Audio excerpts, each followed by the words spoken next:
朝鲜发怒之后，曾干过3件狠事，让西方国家再也不敢招惹朝鲜了。那么，惹怒朝鲜的后果到底有多严重呢？朝鲜战争结束之后，朝鲜陷入了多方面的困境，而在这个关键时刻，中国和前苏联伸出了援助之手，为朝鲜的军事和经济发展注入了迫切需要的力量。然而，美国却不愿意看到朝鲜完成统一，于是派遣虎尾部落号潜艇出现在朝鲜附近，其不友好的行为引起了朝鲜的强烈反感。对于朝鲜而言，这就等同于挑衅。于是，金日成毫不犹豫地启动了猎潜艇和鱼雷艇，对虎尾部落号展开了抓捕行动。很快，朝鲜成功地将船上的士兵俘虏带回国内。得知士兵被关押，老美立即调动了太平洋舰队和大批战斗机前往朝鲜领土，试图迫使金日成就范退让。然而，我们都知道，朝鲜向来是生死看淡、不服就干的。金日成对此直接下令，全国军民进入高度战备状态，随时可以与美军进行血战。面对朝鲜的强硬态度，老美也不想连续作战，于是就考虑与朝鲜和解，争取尽快释放被俘士兵。然而，金日成却拒绝了和解提议。那么，朝鲜到底想要什么呢？惹怒朝鲜的后果有多严重？朝鲜曾干过3件狠事，让西方从此不敢轻易招惹。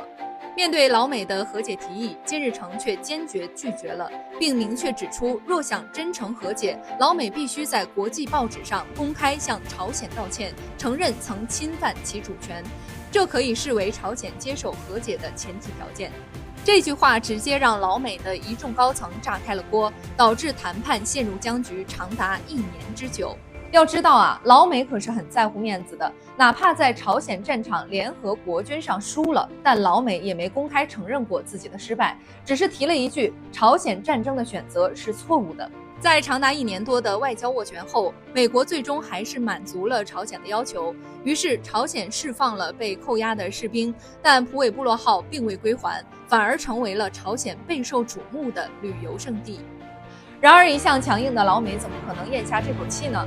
于是就派遣了侦察机到朝鲜领空飞行，结果被朝鲜发现了。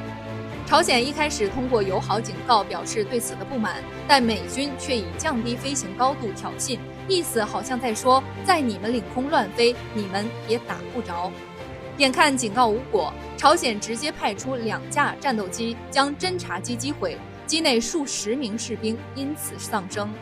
美国彻底震怒，再次集结好了军队，准备对朝鲜发动进攻，但朝鲜却毫不畏惧。金日成坚定表示，如果美国要打，朝鲜随时应战。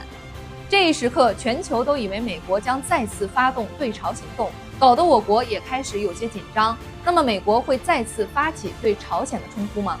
面对美国的挑衅，朝鲜做出了全国人民应战的状态。那么，美国会发起第2次朝鲜战争吗？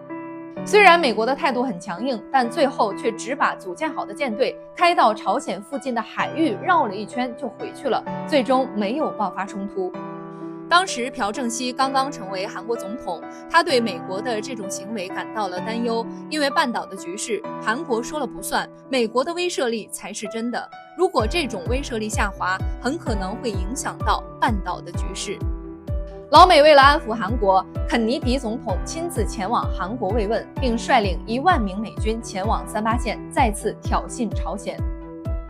虽然朝鲜表面上没有做出任何回应，却在暗中组织了一支特种部队，秘密潜入了美军驻韩基地，成功袭击了基地内所有士兵，并引爆了美国的军火库。